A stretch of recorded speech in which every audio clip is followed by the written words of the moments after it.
युवती ने लोन चुकाने के लिए रची ताऊ के घर चोरी की साजिश। बॉयफ्रेंड और उसके भाई को बुर्का पहनाकर भेजा। उत्तर प्रदेश के कानपुर के श्यामनगर इलाके में दिन दहाड़े कारोबारी के घर लूट की कोशिश के मामले में पुलिस जांच के दौरान ऐसा खुलासा हुआ जिसने सभी को चौंका दिया। पुलिस पूछताछ में सामने आया कि पूरी वारदात की साजिश एक युवती ने अपने प्रेमी के साथ मिलकर रची थी। आरोप है कि युवती ने अपनी आर्थिक तंगी और बैंक लोन के दबाव से छुटकारा पाने के लिए अपने ही ताऊ के घर को निशाना बनाया। उसने पहले घर की पूरी रैकी की और फिर पहचान छिपाने के लिए अपने प्रेमी और उसके नाबालिग भाई को बुर्का पहनाकर वारदात के लिए भेज दिया। मामला श्यामनगर के ब्लॉक का है, जहां प्रिंटिंग प्रेस कारोबारी राजेंद्र धदाची के घर शनिवार दोपहर करीब 2 बजे बुर्का पहने 2 युवक जबरन घर में घुसे। उस समय घर में कारोबारी की 60 वर्षीय पत्नी राधा और बहू शैली मौजूद थी। आरोपियों ने दोनों महिलाओं के साथ मारपीट की और लोहे की रॉड से हमला करने का प्रयास किया। हालांकि दोनों महिलाओं ने साहस का परिचय देते हुए मुकाबला किया और दोनों संदिग्धों को घर के अंदर ही पकड़ लिया। महिलाओं के शोर मचाने पर आसपास के लोग और राहगीर मौके पर पहुंच गए। भीड़ ने दोनों युवकों को दबोच लिया और पुलिस के हवाले कर दिया। सूचना मिलने पर श्यामनगर थाना पुलिस मौके पर पहुंची और दोनों आरोपियों को हिरासत में लेकर पूछताछ शुरू की। पूछताछ में मुख्य आरोपी ने अपनी पहचान 21 वर्षीय प्रांजल सिंह उर्फ वरुण सिंह के रूप में बताई। उसके साथ पकड़ा गया दूसरा आरोपी उसका 17 वर्षीय नाबालिग भाई निकला। पुलिस जांच में खुलासा हुआ कि दोनों युवक बीएससी और इंटर के छात्र हैं। पूछताछ के दौरान दोनों ने बताया कि पूरी योजना कारोबारी की भतीजी श्यामिका के कहने पर बनाई गई थी। पुलिस के अनुसार प्रांजल और श्यामिका पहले एक दूसरे को जानते थे। कुछ समय पहले प्रांजल युवती के घर किराए पर रहता था। वहीं दोनों की दोस्ती हुई और दोनों के बीच प्रेम संबंध बन गए। इस दौरान दोनों ने फास्ट फूड का कारोबार शुरू करने के लिए बैंक से लोन लिया। कारोबार सफल नहीं हुआ और आर्थिक संकट गहराने लगा। जांच में सामने आया कि श्यामिका की मां ने भी करीब 5 लाख रुपए का बैंक लोन लिया था, जिसमें प्रांजल गारंटर बना था।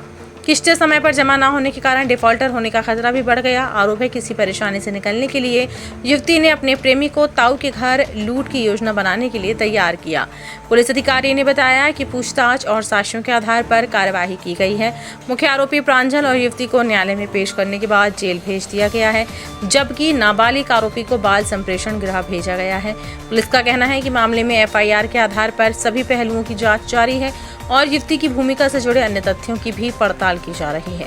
ये घटना इसलिए भी चर्चा का विषय बनी हुई है क्योंकि आर्थिक तंगी से उबरने के लिए आरोपियों ने अपने ही रिश्तेदार के घर को निशाना बनाया, लेकिन घर की महिलाओं की सूझबूझ और साहस के चलते लूट की कोशिश नाकाम हो गई और पूरी साजिश का पर्दाफाश हो गया।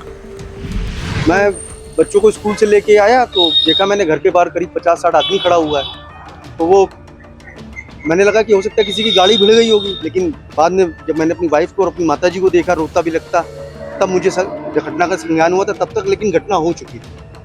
ये क्या रॉड ये उन्हीं लोग को पास मिला था? इसी रॉड से इनके ऊपर हमला किया गया। पेट में क्या पेट पे भी वार किया? जी इसी रात कपड़े भी फाड़े उसने, मेरे कपड़े भी फाड़े। मारने की मंशा से यही आए थे।